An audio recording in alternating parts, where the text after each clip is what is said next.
Bienvenido a todos nuestros seguidores de esta plataforma Tribuna TV Podcast por RNN Canal 27. Hoy me acompañan dos compañeras, analistas políticas, que estarán siempre llevándole luz al pueblo dominicano. Nadia Andújar y mi tocaya Giovanni Pérez Corsino. Buenas tardes, Giovanni. Yo estoy entre dos Giovanni y tú estás como el Ave María. Entre dos mujeres. Bendito entre todas las mujeres, así es. Queremos empezar, estimadas amigas de años, las dos. Para mí un honor, una distinción estar con ustedes. Pero aclara que nos conocemos desde chiquitito. Estábamos en el colegio juntos. Exactamente. Ahora coincidimos porque en otras ocasiones estuvimos aquí analizando temas, pero ahora por separado. Por separado. Así es. Él me decía que Nadia, digo, yo conozco a Nadia. Claro. Me invitaba a su programa junto con la condesa. Claro, en el 33, en aquella época. Valga la cuña, ¿verdad? Sí. Nunca era hermano. Queremos empezar, estimadas hermanas y todos los seguidores, con un tema muy importante, señores. Observamos esta semana un informe público de que la canasta familiar, señores, sobrepasa los 50,000 pesos. Es algo, señores, para mí exorbitante con lo que tienen los ingresos los dominicanos hoy en día. Si bien es cierto que nuestro país tiene una estabilidad económica, si bien es cierto que hemos tenido un crecimiento sostenible, no menos cierto es que cuando usted observa la estadística, en especial los salarios de República Dominicana, un grupo élite muy pequeño tiene salarios dignos en la República Dominicana. La gran mayoría, un porcentaje muy alto, gana menos de 25,000 pesos. Imagínense que si la canasta familiar sobrepasa los 50,000 pesos y una persona gana menos de 25,000 pesos, ¿cómo va a sobrevivir? La canasta básica. Básica. Yo muchas veces le digo a muchos amigos, hermano, tú eres un héroe. ¿Cómo tú te puedes mantener ganando ese salario? Es increíble, Nadia. Que me duele. consta en acta que el salario mínimo son 19,352 pesos en la República Dominicana. Dependiendo, porque tú sabes que hay una escala. Sí, hay una otros escala. que son menos de 19,000. Entonces, cuando tú ves este informe versus el salario o la escala salarial que tenemos, es algo ciertamente escandaloso. Y entonces, uno dice, ¿cómo la gente completa? ¿Cómo se hace para vivir? Sobre todo, ¿cuánto es la población que gana ese salario mínimo? Es un alto porcentaje. Así es. Solamente un 10% que gana por encima de 100,000 pesos en la República Dominicana para poder tener un estilo de vida Decente. razonable. Uh-huh. Yo le voy a llamar como los financieros, razonable. Y a eso súmale el alto costo de la vida en cuanto a vivienda.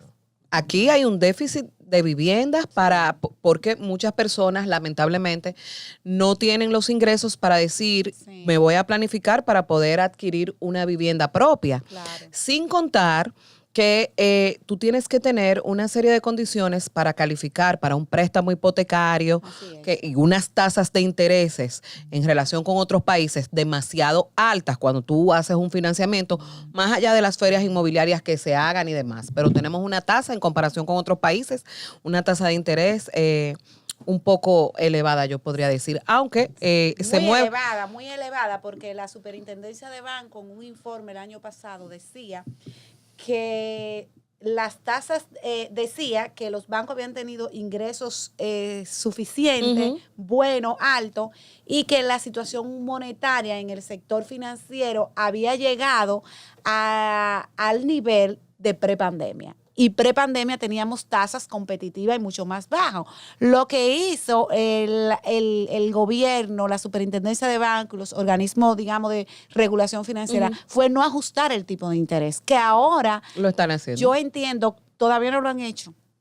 A pesar de lo que tú estás viendo, no lo han hecho. Pero yo espero que a octubre de que entra, el Banco Central pueda entonces tener una pasiva promedio ponderada y una activa promedio ponderada a niveles razonables. Bueno. Porque antes tú podías tomar un préstamo hipotecario a un 9%. Uh-huh, pero ahora no. Ahora no se puede. Ahora Bueno, no. hace unos días yo estuve averiguando un préstamo hipotecario, señores, y voy a reservarme la entidad financiera. Me hablaron de más de un 14%.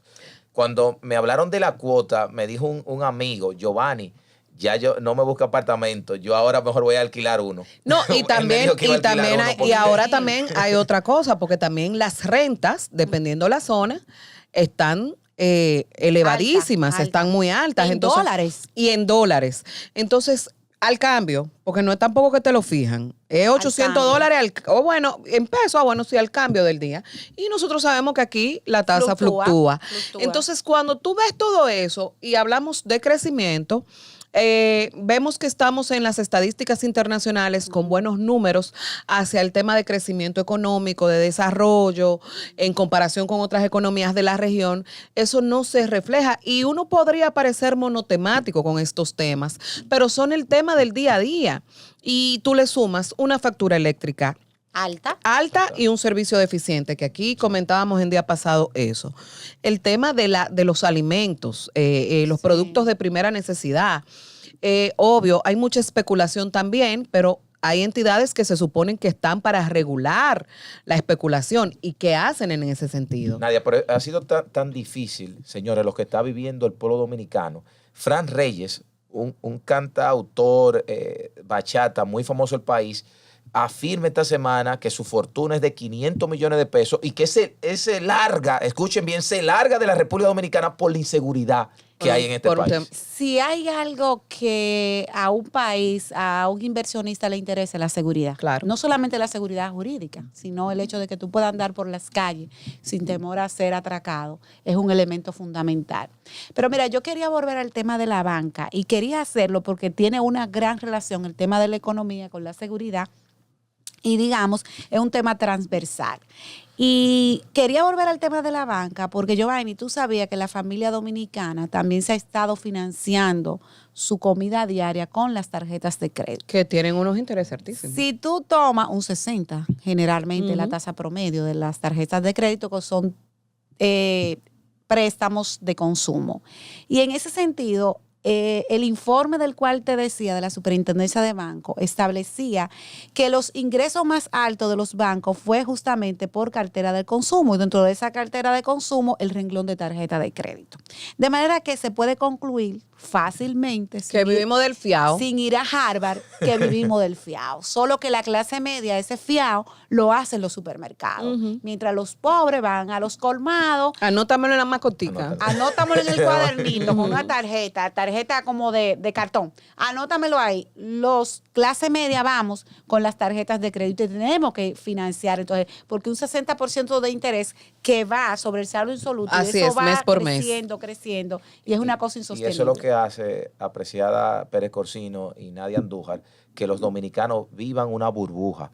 Nosotros lo hemos dicho un sinnúmero de ocasiones que el viacrucis económico del país, el viacrucis que pasa cualquier persona que nos está observando en sus hogares, lo hace vivir una burbuja de deuda, una burbuja del fiao, una burbuja de todo. Pero también yo te voy a decir algo, más allá del tema económico que se debe regular en algún momento, digamos, porque bueno, ahora viene una reforma fiscal. Bueno. Y la historia dice, en nuestro país, la experiencia, porque cuando tú hablas de una reforma fiscal, se supone que intervienen todos los sectores donde se hace un estudio, se evalúa, se mejora lo que está mal y se crea un sistema para el beneficio de todos.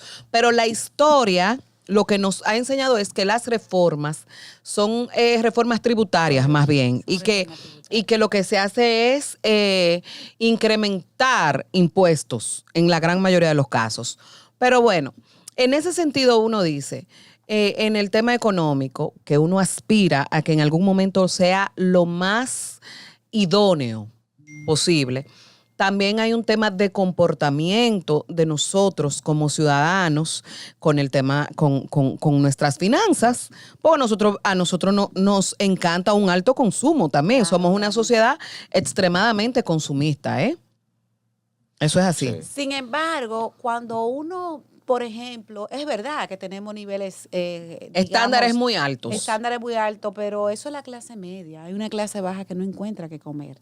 Hay una clase baja que se levanta y se pregunta qué va a cenar. El extremo, el otro extremo. Entonces, ahí, en cuanto a la reforma fiscal, yo diría que lo que habría que hacer es una revisión de la estructura lectura de los componentes de esos gastos que tiene el gobierno, de a cuáles son esas empresas, cuáles son esos rubros de evasión de impuestos, y sobre esa evasión de impuestos, entonces, digamos, tributar. Pero hay un elemento importante cuando nadie habla de que el cuco es el aumento de los impuestos. Hace unos días nosotros conversábamos con un amigo y me dice, Giovanni, yo creo que ya esa reforma fiscal, ese aumento de impuestos se está aplicando porque ya la mayoría de los rubros, como tú dices, hoy son más caros. Y hace unos días yo estuve en una ferretería, compré un galón de pintura en 1,000 pesos y estaba en 1,600 pesos, el mismo galón de pintura. O sea, ya se Lo que pasa es que también aquí hay un tema de control. Aquí nosotros necesitamos muchas cosas, pero hay otras cosas que están establecidas, que las leyes están ahí, que las regulaciones están ahí y no se cumplen. Yo te voy a decir algo, en tema de cuando la época de pandemia, aquí hubo una especulación escandalosa en los productos de consumo, en los supermercados y demás. Claro. Y cuando la gente se empezó a quejar, es que vimos entonces que los incumbentes en esa materia empezaron a dar declaraciones y a decir, a tomar cartas en el asunto.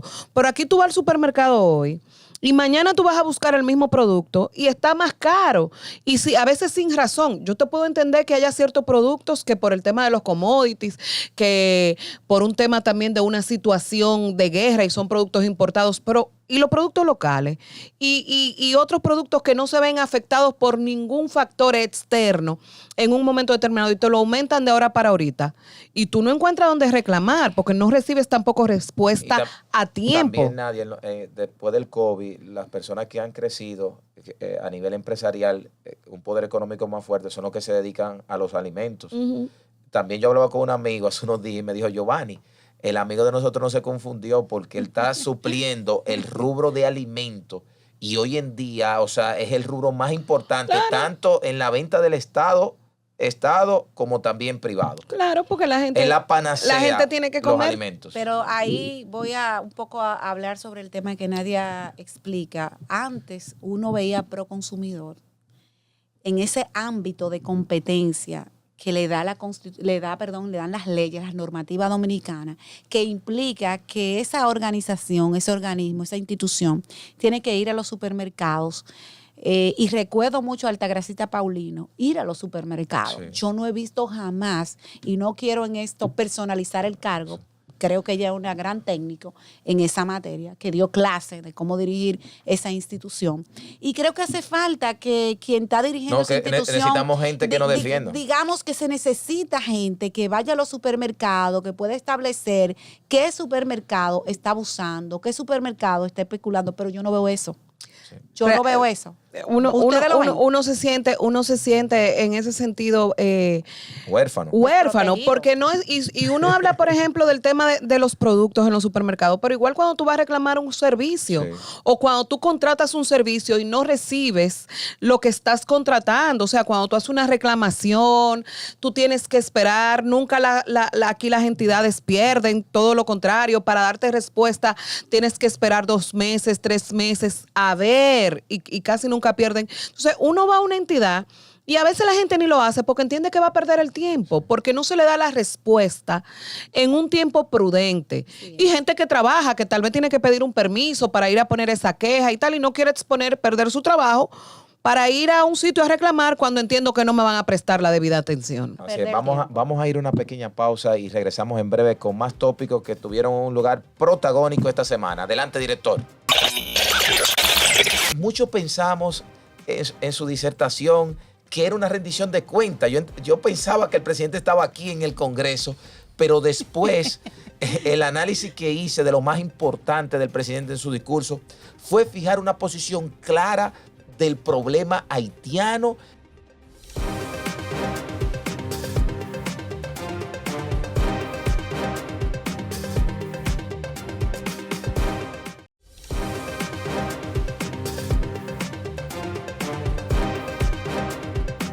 Seguimos en Tribuna TV Podcast. Dale las gracias, señora, a todos los seguidores que nos siguen a través de las redes sociales, especialmente en YouTube.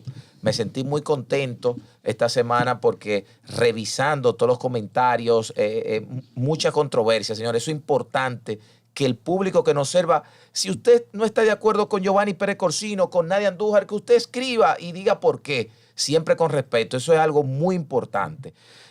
Queremos empezar este nuevo segmento con el discurso de Luis Rodolfo Abinader Corona en la ONU, que muchos pensamos en su disertación que era una rendición de cuentas. Yo pensaba que el presidente estaba aquí en el Congreso, pero después el análisis que hice de lo más importante del presidente en su discurso fue fijar una posición clara del problema haitiano y lo que está pasando hoy en día, que no hay seguridad, que no hay recursos, y haciéndole un llamado el presidente Luis Abinader a la comunidad internacional, señores. ¿Qué me decía nuestro productor Giovanni? Este estallido no puede explotar en 2 años, 3 años, fácil en 10 años. Esto explota. Señores, y lo está diciendo una persona que está detrás de nosotros, que lo siente en el alma. Y nosotros entendemos que el gobierno y los próximos gobernantes que lleguen aquí al poder a partir del 2028 tienen que comenzar a fijar posiciones con esta situación. Así es. Yo pienso que fueron muy atinadas las palabras del presidente Abinader en ese sentido, y decir que de las comparecencias que ha tenido, esta vez fue ya en un discurso y en una actitud más firme de que vamos a tomar medidas drásticas. Pero yo creo que ya la República Dominicana, más allá del discurso y de pedir, como lo han hecho todos los presidentes que han ido y se han presentado en la Asamblea, es ya nosotros empezar a accionar frente a la situación que tenemos, porque es una realidad el desborde que hay en este momento con el tema de la migración. El presidente habló lo que eso significaba en materia de salud. O sea, señores, nosotros que de por sí tenemos un sistema de seguridad social, un sistema de salud eficiente, y que encima tenemos que destinar más del 40% de ese presupuesto a atender pacientes de nacionalidad haitiana, en la gran mayoría. Así con el tema de educación. Él hablaba ahí de que de una matrícula de 200,000 estudiantes, unos 146,000, 147,000 son de nacionalidad haitiana. Y yo creo que esas cifras se quedaron cortas con la realidad que existe en este momento con el tema de nacionales haitianos de manera irregular en nuestro territorio. Mira, yo creo que el presidente Abinader, más que discurso, tiene que accionar. Ahí voy a estar claramente definida. A un presidente se elige para defender la soberanía de su país, el territorio. Si hay algo que define el concepto Estado, es el control del territorio. Así es. Y el monopolio de la fuerza. Y eso tiene que tener el presidente Luis Abinader bien claro. Mira, a mí me preocupó muchísimo ver la protesta que se escenificó frente al Palacio Nacional. Una protesta que luce dirigida. Eso no es al azar. Detrás de esa protesta hay grupos importantes que desean la fusión de la República Dominicana con Haití. Nosotros no podemos desaparecer como nación. Nosotros tenemos que defender al país, y el presidente es el llamado a defender esa soberanía, porque el país le dio 4 años más a Abinader. No es para ir a hablar, es para deportar al que haya que deportar de la tierra dominicana, que esté en condición que ilegal, se cumplan las leyes migratorias que tenemos, pero ilegal. También hay que decir, ese muro pequeño subirlo, Luis, porque lo vi muy bajito, pero hay que decir, se pone una escalerita y se va para el otro lado. Entonces yo creo que el presidente tiene que asumir la postura de ser el primer mandatario de la República Dominicana y tomar decisiones fuertes. Mira, hay que decir 2 cosas. Primero, yo creo que en los últimos años de conflicto desde que somos república, donde ha estado más allá, obvio, de los escenarios históricos y más, donde más en su pico ha estado el tema de la situación haitiana, ha sido precisamente en la gestión del presidente Luis Abinader. Sin embargo, yo estoy totalmente de acuerdo contigo con el tema de que todo lo que está pasando, aparte de esa manifestación que se vio ahí, que es una sinvergüencería, pero bueno, vivimos en un país democrático. Desde lo que pasó del magnicidio del presidente Jovenel Moïse hasta acá, todo es dirigido. Porque al día de hoy no hay nada que haya esclarecido los motivos, el verdadero culpable y responsables encarcelados por la muerte del presidente Jovenel Moïse. Bueno, un grupo de mercenarios que no se sabe a quién responde. Ahora, ¿quién organiza las bandas? ¿Quién le propicia financiamiento para las armas? Ahora, ¿hay corrupción en la frontera? Por supuesto, porque aquí nada más se habla cuando intersectan vehículos que transportan ilegales, pero ¿quiénes son los propietarios de los vehículos? ¿Quiénes son los responsables? ¿Por dónde pasaron? ¿Dónde están las autoridades que se supone están custodiando la frontera? Todo eso, pero también te voy a decir, cuando aquí se empezaron a tomar medidas drásticas, la oposición agarró eso de tema de campaña, de que aquí los problemas con Haití había que resolverlo en la mesa diplomática. Cuando aquí pasó una situación precisamente con el tema de la construcción del muro. Del canal. Y el desvío de las aguas del río y tal. Aquí la oposición dijo que aquí lo que debió fue agotarse el diálogo y las vías diplomáticas. Y uno decía, pero ¿con quién vamos a hablar del otro lado? Si no hay autoridades. Entonces, en ese sentido, hay mucha doble moral de muchos sectores en nuestro país, lamentablemente, que queremos una cosa en un momento, pero que a la hora de que se ejercen entonces medidas, también se critica. Y hay un elemento importante, señores. La carga que tiene el pueblo dominicano durante años con la situación haitiana ya llegó a su tope. Porque ahora estamos observando muchas declaraciones, muchas personas hablando de esta situación. Ya no se puede declarar, ya nosotros dijimos todo lo que... Ya la vía diplomática, ya eso se agotó. Se acabó. Aquí hay que aplicar las leyes. Aquí lo que hay es que mano dura con el tema de la migración. Mano dura. Este es un país, lamentablemente, que nosotros para ordenarlo, en este momento necesitamos mano dura en todo lo... Mano dura con la delincuencia, mano dura con el tema de la migración ilegal, mano dura con los evasores de impuestos, mano dura con los que no cumplan las leyes de tránsito, porque es que lamentablemente nosotros hablamos de crecimiento, de desarrollo. Yo vivo donde tú vacacionas, tenemos que sé yo cuántos millones de turistas. Y el desorden por todos lados. Bueno, un desorden, Nadia, que si usted sale a la 27 de febrero y le toca pasar por el túnel de las Américas, señores, no tiene luz. Fíjense cómo está. Y el de la Núñez. Y el de la Núñez tampoco. Pero ¿qué me dice, señores, mi sobrinito? Señores, que nosotros vivimos en el Mirador Sur. Me dice, tío, pero yo observé un autobús lleno de haitianos. O sea, ya están los haitianos en los sitios más importantes de la República Dominicana, están sacando a los haitianos. Por eso es que te digo, Abinader en la ONU, hablar que la comunidad internacional y todo lo que tú quieras desde el punto de vista diplomático. Pero lo cierto es, presidente, si yo fuera usted, yo le pusiera mucho mayor atención al tema haitiano desde el punto de vista de la actuación que le da y que le confiere la Constitución de la República. Usted tiene que saber cuántos haitianos hay en la República Dominicana. No hay forma. Pero no saben ellos cuánto hay de aquel lado. No hay forma. Usted tiene que saber cuáles son los militares que le acomodan el tema haitiano y sobre eso ahí tomar medidas. Usted tiene que saber cuáles son esos militares que transportan a las parturientas a los hospitales nuestros para que puedan parir y que ahí de una vez generen lo que ellos quisieran, nacionalidad dominicana. Ser cónsul en Haití, Giovanni, era un privilegio. No. Salían millonarios de ahí. Pero ustedes no vieron un reportaje de que se emitían visados en consulados que se supone estaban cerrados en ese momento y se emitían visados. Y hubo un programa de un reportaje. ¿Ustedes creen que eso se acabó? No, eso sigue. Yo quiero pensar que se acabó. Ay, Nadia, mi amor. Yo quiero pensar que porque tú estás politizando eso. Esto no hay política, porque tú sabes que Luis estaba ya en la ONU y también Leonel. O sea, Leonel no, porque Leonel fue a cuquear, Luis. Bebé, ¿qué tenía que buscar Leonel para? Él fue de chismosito por ahí, En el marco del Congreso de su partido, organizando el presidente Fernández a la semanal. Pues yo hago una semanal. No, una voz del pueblo. Luis se va para Nueva York, allá coge Leonel para Nueva York, pero por Dios. Coincidencia de las agendas políticas. Ay, qué coincidencia. Ay, qué coincidencia. Qué lindo.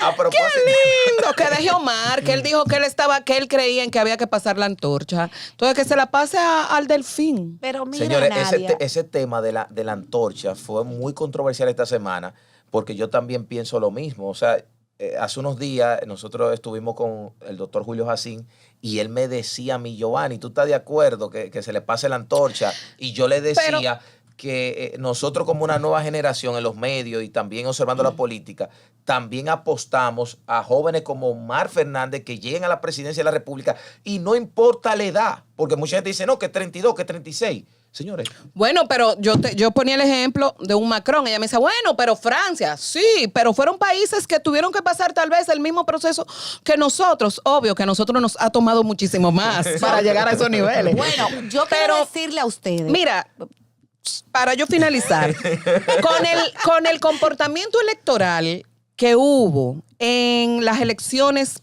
sobre todo en lo senatorial, con el tema de Omar. De Leonel, con el tema de Omar. Dinero, sin recursos, sí, pero pero para ganar se necesita 50 más 1. Sí, claro. Él no lo sacó. Él no lo sacó. El hijo lo puede ayudar. Entonces el hijo lo pudiera ayudar, porque al final de cuentas, ¿qué es lo que necesitan? Llegar al poder. Entonces que le dé un chance. Pero mira, a Omarcito. Siendo justa con el presidente Fernández, que ha hecho sus luces. Ha hecho una proeza, convertir un partido político, ¿verdad? Desbaratarle el partido a Danilo. Bueno, irse de su organización política. Sacar al PLD del poder y desbaratarle el partido a Danilo. Irse de una organización política. Es un león. Sí, es un león. Es un león. Irse de una organización política y convertir su nueva organización política en la segunda fuerza. En la segunda fuerza política que gravita en la República Dominicana. Sacar un 30%. Sacar senadores, diputados, alcaldes, por donde sea. Yo creo que es una proeza de un líder político visionario. Y además le voy a decir algo. Descartar a Leonel es un error, porque Leonel no solamente sacó un 30%, sino Leonel es un líder que le da seguridad y confianza a la clase empresarial, pero también le da seguridad y confianza a la clase media, porque ustedes van a olvidar que cuando Leonel fue presidente, Leonel, aquí no se podía sacar una licencia, y de que Leonel tomó la presidencia de la República, se renovó, se puede sacar una licencia el mismo día. El pasaporte, hermana, usted iba y el mismo día le emitían su tarjeta de pasaporte. Desconocer y usted sabe que desconocer las virtudes de Leonel Fernández. No, pero lo que quiero decir es, en política, y ahí yo le voy a decir algo, en política, los liderazgos no se ceden ni se entregan. Claro, pero ¿quién le permitió a Peña Gómez ser o no ser? Pero va a psiquitrillar al hijo, entonces. No estoy psiquitrillando a Omar, al contrario. Está ganándose su espacio. Omar se está ganando su espacio y está haciendo su nombre. Entonces en política también se hace lo que conviene, no lo que se debe. Y si lo que le conviene es la fuerza del pueblo para llegar a Omar, pues que le den paso. En ese momento. Obvio, se tiene que enfrentar con el candidato del PRM, que no sabemos cuál será. Llegado ese momento, porque te voy a decir algo, en política no hay nada 100% seguro. Entonces te voy a decir algo, o sea que tú estás conmigo en que la posibilidad puede existir. Puede existir. Lo que yo te estoy diciendo es, o sea que tú no votas por Omar, si Omar es el candidato. Claro que sí. Que va a depender. Lo que te quiero decir es, con mucho gusto, Omar representa una generación con valores, con principios. Ella va a terminar votando por Omar. Ganó a pesar del Estado intentar vencerlo. Guillermo Moreno, que tenía un discurso de rabia, de odio. Aunque yo siento, Giovanni, pero ¿y dónde está? Sí, pero yo siento algo. Se perdió porque él nada más aparece en campaña. Que el problema de la fuerza del pueblo es menor porque hay algo claro, o es Leonel Fernández o es su hijo Omar Fernández. Y en el PRM hay más aspirantes. Lo que siempre ha pasado. Nadia, te veo como con dolor. Y observo. pero analicemos la historia. Vamos a analizar la historia, porque usted no puede, como yo te digo a ti, yo no puedo desconocer, porque sería muy ignorante yo decir que todo lo de Leonel Fernández fue malo. No, porque yo te digo, si tú dices eso, yo te voy a decir, mira el metro, mira ¿entiendes? Entonces sería muy ignorante yo decir, ahora, ¿qué pasa? ¿Por qué el PRM y por qué el tema de Omar? Y te digo, ¿por qué el PRM llega al poder? Más allá de las coyunturas políticas que se dieron, en ese momento el PRM hizo su tarea. El PRM renovó sus estructuras. Las viejas caras, los viejos robles articularon, forman una estructura nueva. Agarran de la mano a los más jóvenes, los ponen al frente, los guían y esa camada de jóvenes, nuevas caras, entonces brindan una esperanza al electorado y ahí están. Ahora se tienen que enfrentar a un proceso interno. Tanto así que ellos decidieron en un momento que le correspondía tal vez renovar sus estructuras para evitar conflictos políticos porque estaban a la puerta de un proceso electoral, deciden entonces dejar eso e irse a un proceso político. Eso está perfecto y se entiende, porque vuelvo y digo, en política se hace lo que conviene. Ahora bien, por eso fue que no acertaron con Faride. Ahora bien. Porque no aplicaron eso que tú me estás diciendo con Faride. ¿Que no aplicaron en qué sentido? En la senaduría, de reconocer que la candidata ideal para senador era Faride. Yo nunca voy a entender ese movimiento político, pero acuérdate que yo apoyé la candidatura a la reelección del presidente Luis Abinader, pero yo no soy militante de ese partido, entonces no entiendo lo que se discutió ahí en Taylor. Ahora, cuando me juramente y yo esté adentro y yo sepa, ya es otra cosa. Ahora, oye, Nadia, con una gente como tú, con tu capacidad, déjame decirte, yo creo que el PRM ganaría. Vamos a ir a una pequeña pausa. Vamos a una pequeña pausa. Nosotros hemos tenido un sistema eléctrico deficiente y que dicho sea de paso se privatizaron un gobierno por ahí también, el tema de las EDES, ¿verdad? Pero que se diga, Nadia, que había luz 24 horas. Ahí voy.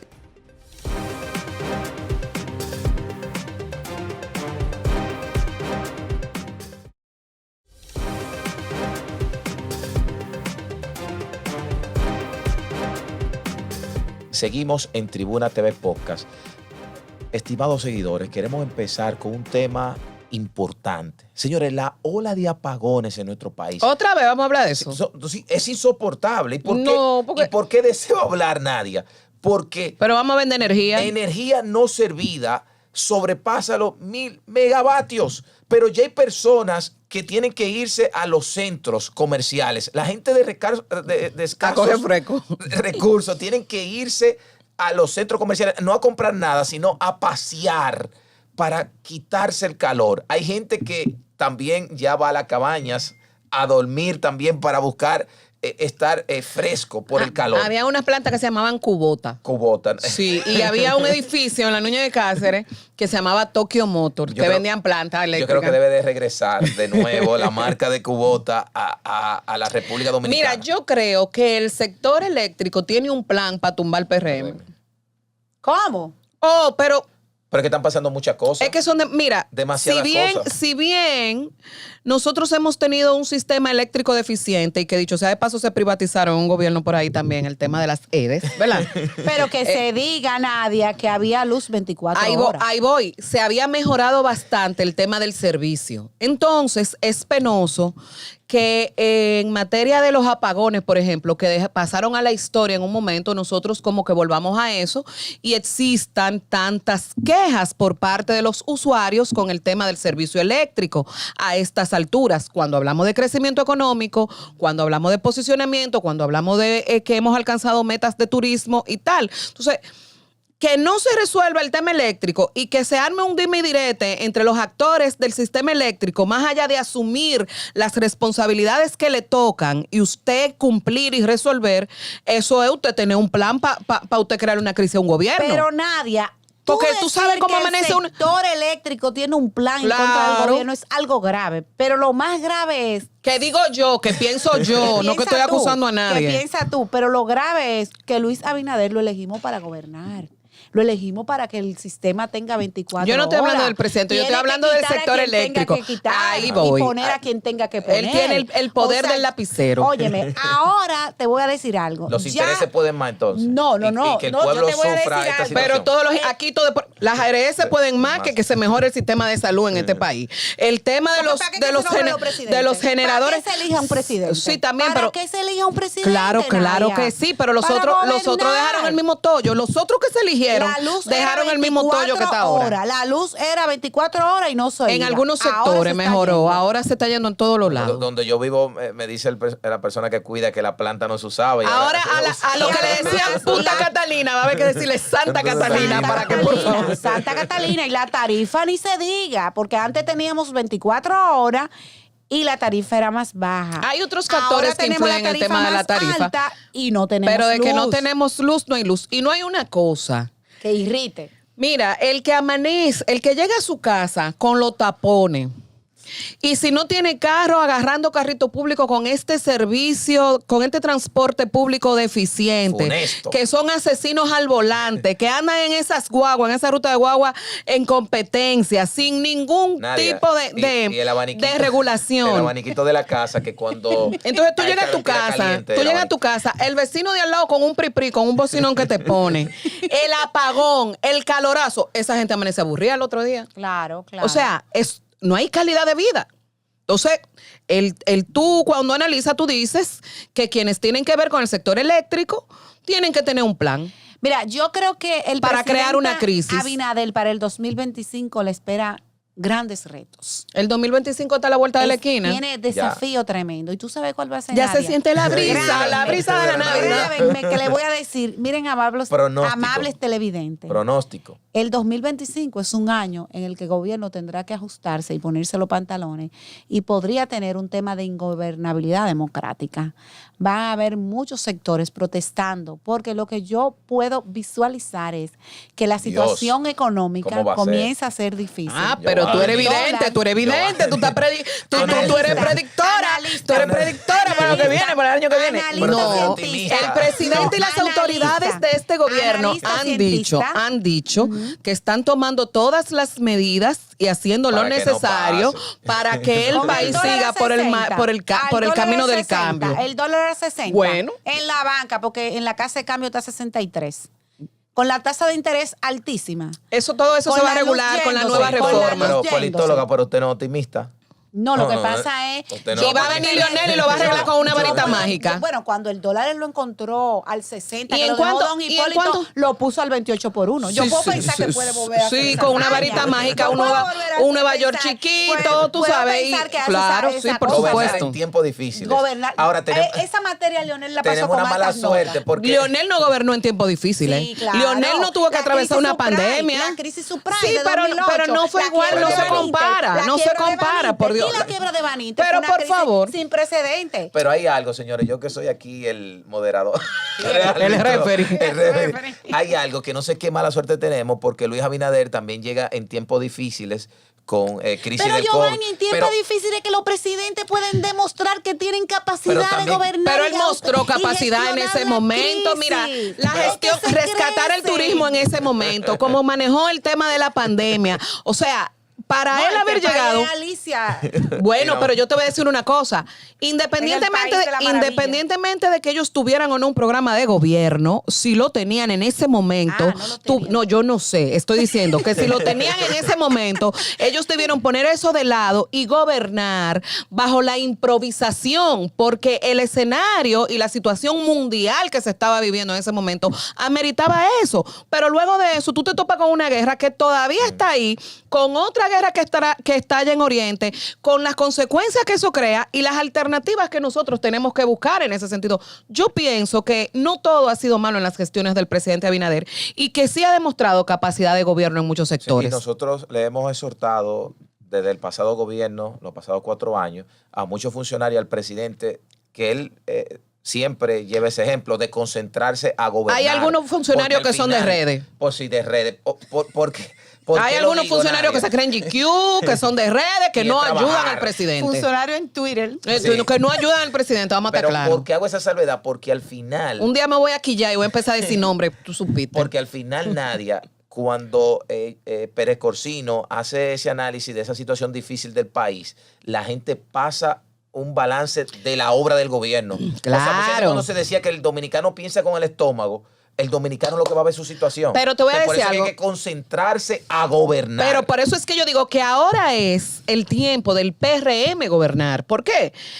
La ciudadanía le dio un compás de que se acomodaran, de que eran nuevos, de que tenían que adquirir experiencia, de que estaban esas situaciones externas que afectaban el tema gobernabilidad, y la ciudadanía le dio un compás, y tanto así que le da un chance y lo reeligen. Entonces, este es el momento de que el PRM empiece a ejecutar realmente sus programas de gobiernos, tanto cosas no cumplidas porque tuvieron que quedarse en pausa por la inmediatez del momento en el pasado cuatrenio, y las cosas que quieran empezar a ejecutar ahora. Porque, ojo, si bien es cierto que el presidente ha dicho que no va, la finalidad es ellos mantenerse en el poder, y ya ahí tú tienes lo presidenciable.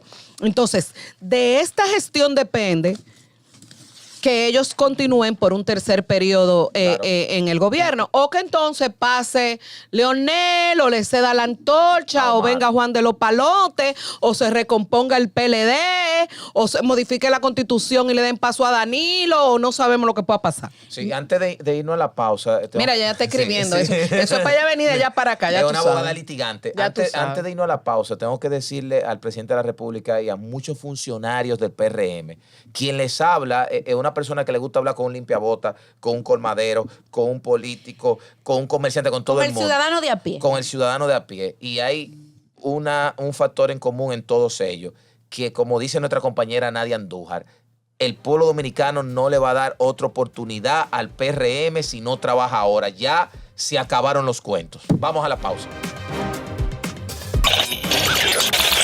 El profesor Juan Bosch no solamente estructuró un partido, sino que pensó en la forma de accionar de un partido.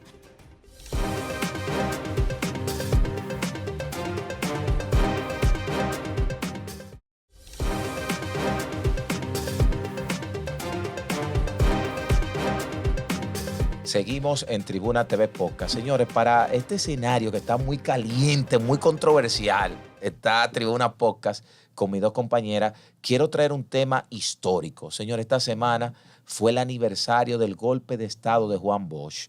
Hay muchas nuevas generaciones que son fanáticos de la política, actores que no saben los aportes de Juan Bosch. Ese Juan Bosch, que fue el primer gobierno, señores, constitucional a raíz de la muerte del dictador Rafael Leónidas Trujillo Molina. Esa obra, señores, de Juan Bosch fue aplicada después en los otros gobiernos. Y quien fue el fundador del PRD, que hoy está en el gobierno del PRM en Cuba, fue Juan Bosch, señores, que hizo grandes aportes, que en un momento crea también el Partido de la Liberación Dominicana. Es muy importante que las nuevas generaciones observen la obra. Padre de todos los partidos. Padre porque de todos los partidos. De la fuerza del pueblo todos. también, de Claro, alguna porque manera. se desprenden precisamente del PRD, salvo el Partido Reformista. Hoy sigue Juan Bosch. Por supuesto, hay que decir que Juan Bosch es padre de la política y de la democracia en su momento, con el papel que jugó el PRD en ese sentido. Y como tú señalas, mucha gente desconoce los aportes que hiciese a lo que hoy tenemos como república, como gobierno, como estructura política en sentido general. Lo penoso es que la mayoría de esos partidos que se han desprendido precisamente de el partido de origen, de la madre de los demás partidos, del PRD, han perdido ideología. Y que muchas veces quienes han estado al frente y han sido actores, pues buscan un beneficio particular y una gloria personal más allá de las ideologías políticas y del idealismo y sobre las bases que se crearon, que se creó el PRD en su momento y luego el Partido de la Liberación Dominicana. Hay un elemento importante, Nadia, que en esa época, cuando usted entra a YouTube y usted busca golpe de Estado de Juan Bosch, las personas que acompañaron a Juan Bosch a la hora de su juramentación eran personas, señores, intelectuales, personas preparadas, que eran personas que uno decía, era un privilegio en las instituciones de nuestro país. Y hoy en día, señores, es verdad que estamos en otra época, pero como que ya hay un libertinaje, como que se ha perdido, Giovanni, Sí. Ser funcionario de un país. Juan Bosch, para mí, ¿verdad?, ha sido el político dominicano que ha influido más en el pensamiento político en América Latina y el Caribe, porque el profesor Juan Bosch no solamente estructuró un partido, sino que pensó en la forma de accionar de un partido, sino que construyó un marco ideológico de un partido, de centralismo democrático, cuando se refería, por ejemplo, al Partido de la Liberación Dominicana. Sus cuentos en el exilio, sus obras literarias, a mí me fascina muchísimo los cuentos en el exilio. Hay un cuento en especial que se llama La Nochebuena de Encarnación Mendoza, que es uno de mis favoritos.